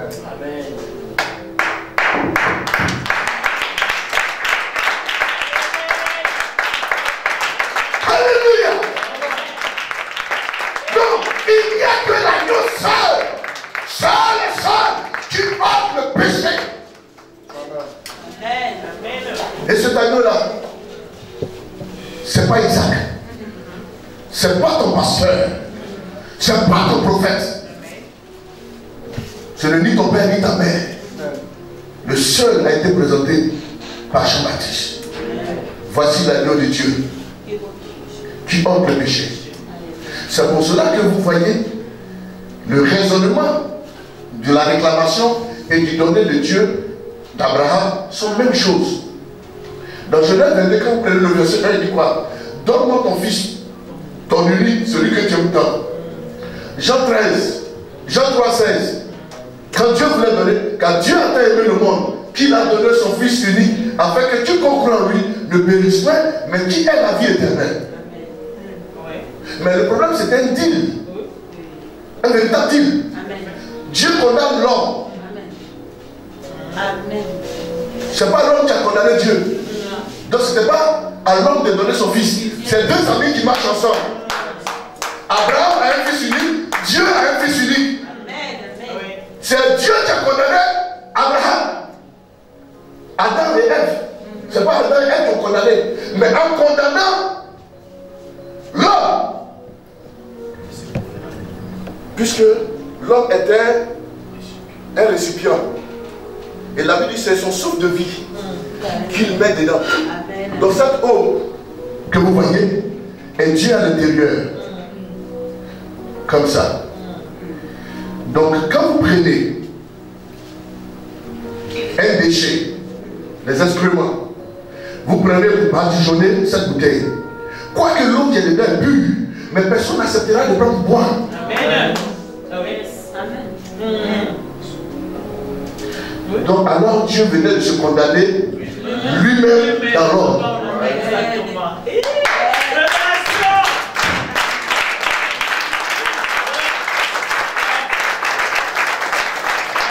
Donc vous ne comprenez pas pourquoi c'est Dieu chaque fois il vient vers l'homme. C'est parce qu'il y a un véritable problème. Il ne peut pas expliquer à l'homme qu'il est condamné et il est fautif. Oui. L'homme lui s'en fout, lui se balade, il fait tout ce qui est mauvais, mais Dieu est toujours derrière lui. Pourquoi? Parce qu'il est un homme et l'homme est condamné. Et il est condamné avec l'homme. Maintenant, il réclame le fils d'Abraham pour purifier l'homme.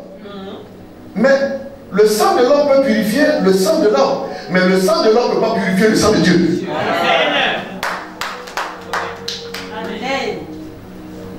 Voilà pourquoi dans Hébreux 12, il dit quoi? Il est question de moi, oh Dieu, pour venir dans ce rouleau et faire ta volonté.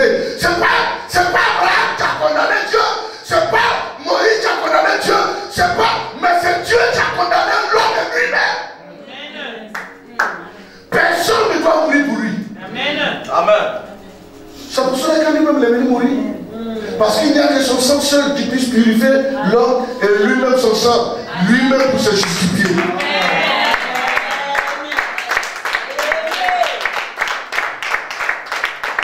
Mais c'est pour cela, dans Genèse le chapitre 29, il dit va sur l'une des montagnes que je t'indiquerai à Moïse, offre-le. C'est pour cela que lui-même a accepté d'aller à Golgotha sur une montagne aussi.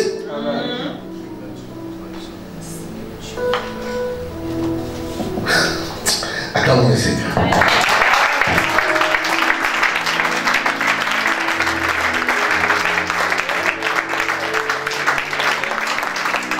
Et c'est ça la Pâque. La Pâque, c'est prendre ses responsabilités pour agir. C'est pour cela que vous avez compris que Dieu est venu lui-même pour régler le problème. Et cette fois-ci, Jésus encore vient lui-même pour régler le problème à part. La Pâque, c'est reconnaître que Dieu lui-même a pris ses responsabilités.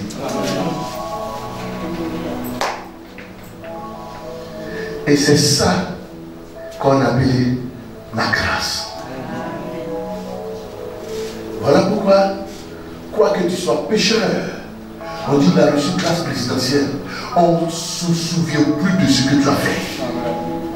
Même la personne que tu as tuée, ses parents te voient dans la rue, ils n'ont pas le droit de poser la main sur toi. Parce que tu es couvert de la grâce.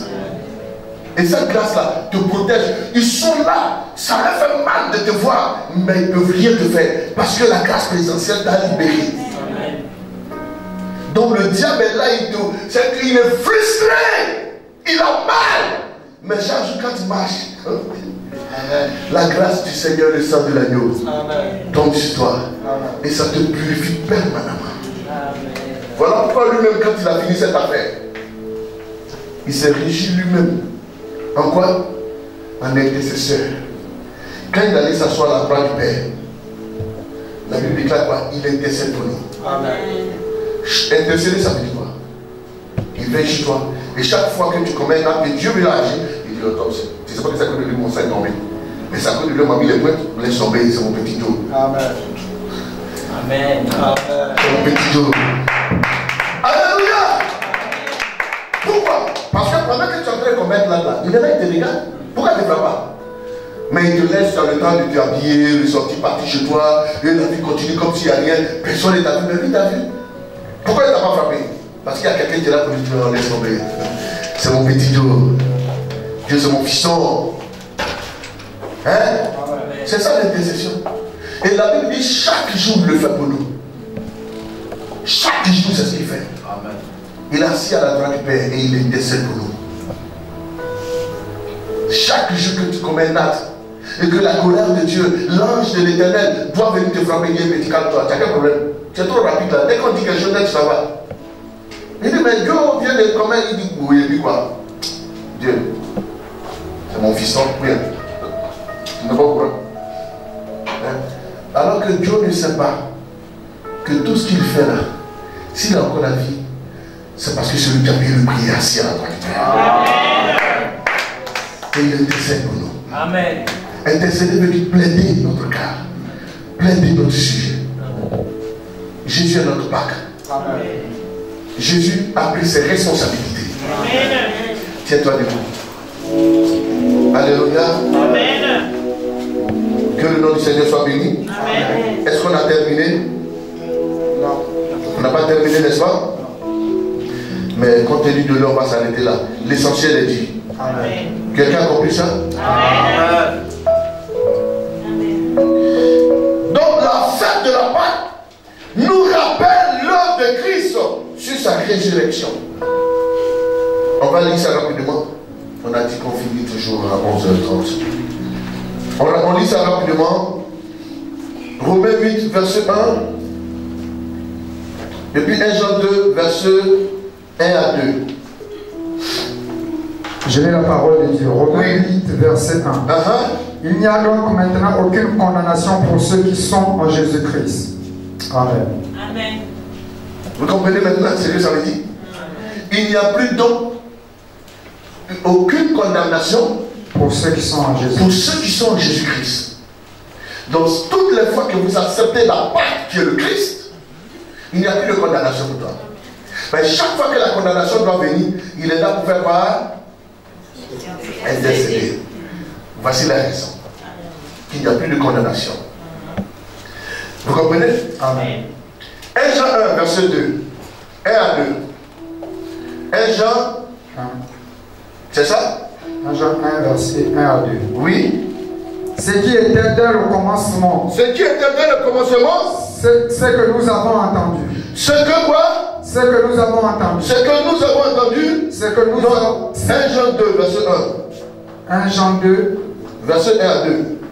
Mes petits enfants, voilà. Je vous écris ces choses afin que vous ne péchiez point. C'est que normalement vous ne devrez point pécher. Amen. Mais comme il sait que l'homme même sa nature elle est pécheresse, ça veut dire que c'est une probabilité qui n'est pas envisageable. C'est pas possible. Mes petits enfants, oui. Mes petits enfants, oui, je vous écris ces choses. Je vous écris ces choses afin que vous ne péchiez point. Afin que vous ne péchiez point. Mais si quelqu'un a péché, a péché, nous avons un avocat auprès du Père, Jésus-Christ. Attends, l'avocat son rôle c'est quoi? En faveur de son client. Nous sommes les clients du Seigneur. Amen. Et nous avons le meilleur avocat. Amen. Donc il est là. Il dit, il n'est pas bon que nous péchons, ça c'est clair. Mais si nous péchons, nous avons un avocat auprès du Père. N'est-ce pas qu'il est assis à la droite du Père? Son rôle c'est d'intercéder, c'est de plaider. Son rôle c'est de dire non, tu as vu Dieu. L'ambassadeur lui a dit de venir au culte le dimanche, il n'est pas venu. Il s'est foutu de mon serviteur, il faut que je le frappe là. Et puis il est là, il dit non, laisse pas, Dieu c'est mon fiston, c'est mon petit, c'est rien. Dans tous les cas, je vais parler avec l'ambassadeur, il va comprendre. Et puis Dieu met dans mon cœur, dès que Dieu m'appelle, non, mon fils, il faut laisser, j'ai oublié même. C'est le Seigneur qui fait ce travail-là. Et c'est son rôle. Amen. Voici des choses que nous devons enseigner aux enfants de Dieu. Que de rester là en train de les condamner avec des lois, avec des grâces, il n'y a rien dedans. Ce qu'il y a, nous sommes sous la grâce du Seigneur. Personne ne peut être sauvé dans ce monde. Il n'y en a pas un seul. La Bible dit, personne, tous ont péché et tous sont privés de la gloire de Dieu. Romains quoi? Non, non. Romains 3, 23. Apprenez à mémoriser. Alléluia. Amen. Et il dit quoi? Qui s'est fait lui-même. Jésus-Christ, le juste. Oui. Non, non, il faut bien relire encore. Relire. Mes petits enfants, Oui. je vous écris ces choses, Je vous écris ces choses afin que vous ne péchiez point. afin que vous ne péchiez point. Et si quelqu'un a péché, Et si quelqu'un a péché, nous avons un avocat auprès du Père, nous avons un avocat auprès du Père. Jésus-Christ, le juste. Oui. Il est lui-même une victime expiatoire pour nos péchés. Il est lui-même une victime expiatoire pour nos péchés. Donc ça veut dire que c'est lui-même la serpillère. Vous comprenez? Amen. Expiatoire. Quelque chose qui efface, qui essuie. Donc chaque fois que nous péchons, lui-même il est là, il efface. Amen. Il est là comme ça, en train de balayer chaque jour. C'est comme quand il pleut. Votre balai essuie-glace. Il est là comme ça. Il ne permet pas que l'eau reste parce qu'il veut de la visibilité. Amen. Donc chaque fois que tu es souillé, il est là, il est comme un balai sur toi. Dès que tu marches, il est comme ça. Je ne sais pas avec moi, il est comme ça. Yes. C'est comme ça qu'il est avec toi. Il est lui-même une victime expiatoire, oui, Pour nos péchés. pour nos péchés. Non seulement pour les nôtres, Non seulement pour les nôtres, mais aussi pour ceux du monde entier. pour ceux du monde entier. Tous ceux qui viendront à lui. Quelqu'un a compris ce que j'ai dit? Est-ce que quelqu'un a compris ce que j'ai dit? Lisons 1 Corinthiens 15, verset 3 à 4, et puis 20 à 21. On termine avec 1 Corinthiens chapitre 15, verset 3 à 4. Oui, Je vous ai enseigné avant tout, je vous ai enseigné avant tout, comme je l'avais aussi reçu, comme je l'avais aussi reçu, que Christ est mort pour nos péchés, que Christ est mort pour nos péchés, selon les Écritures, selon les Écritures. qu'il a été enseveli Oui, et qu'il est ressuscité le troisième jour. c'est parce que je vous ai dit Amen. que la Pâque aussi c'est le baptême, la résurrection, un nouveau départ. C'est pour cela qu'il a dit que ce mois-ci sera le premier mois de toutes les années. À partir d'aujourd'hui, un nouveau calendrier commence dans votre vie. Amen. Une nouvelle vie est née. Amen. Une nouvelle marche, une nouvelle résolution est prise dans votre vie. Amen. Quelqu'un dit Amen bien, il reçoit sa bénédiction. Quelqu'un dit Amen bien, il reçoit sa bénédiction. Alléluia. Alléluia. Amen. Lisons maintenant, nous avons lu verset 20 à 21, 21. 20 à 21. Oui. Je lis la parole de Dieu. Maintenant, Mais maintenant, Christ est ressuscité des morts. Christ est ressuscité des morts. Il est les prémices de ceux qui sont morts.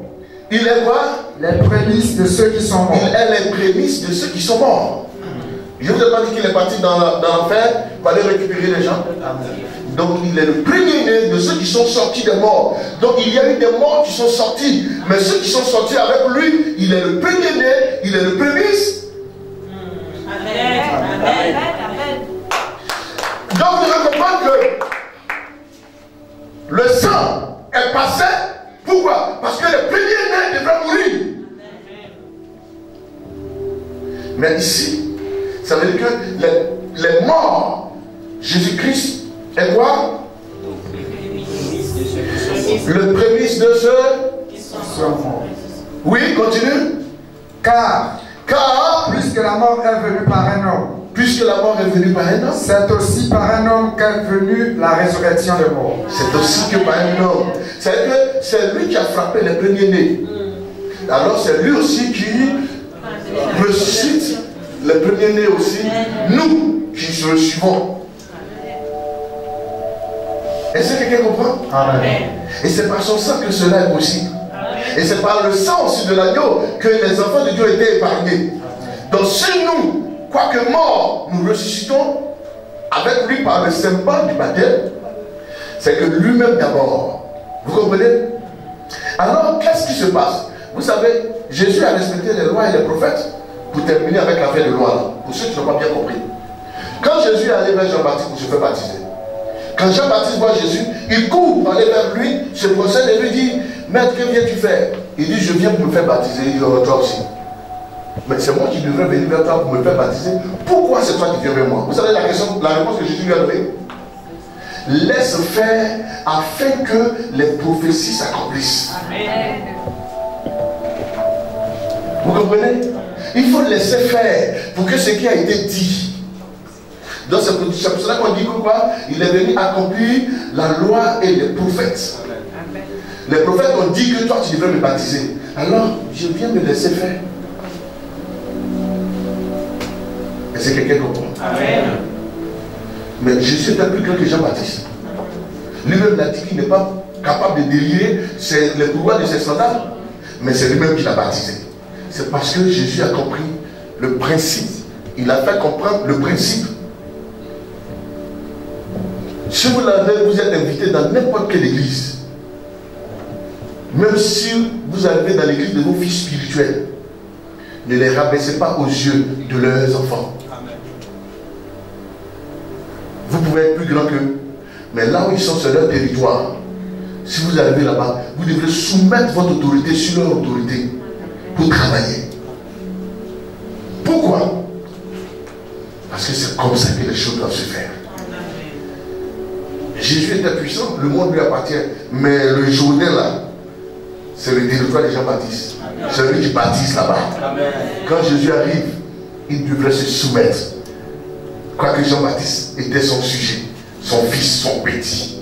Mais en âge, il était plus âgé que Jésus de 6 mois. Parce que Élisabeth avait 6 mois quand Marie tombe enceinte. Et dans le 6e mois, Marie est allée visiter Élisabeth. Mais il s'est trouvé que Jean-Baptiste, dans le ventre, Marie n'est pas là-bas. Pourquoi? Parce que Jean-Baptiste devait recevoir l'onction. C'est pour cela qu'il dit, dans Jérémie le chapitre 1, avant que tu ne sortes du ventre de ta mère, je t'avais déjà consacré. Et la Bible déclare que lorsque Marie salue Élisabeth, l'enfant qui est dans le ventre d'Élisabeth a fait salut de joie. Pourquoi? Parce que l'enfant venait d'être consacré par l'autre bébé dans le ventre de sa mère. Parce que c'est lui qui donne l'onction pour le travail.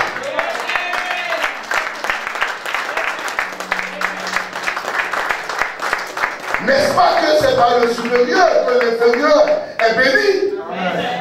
Donc Jésus et Jean-Baptiste, qui a béni l'autre? Alors que l'autre est plus âgé que l'autre.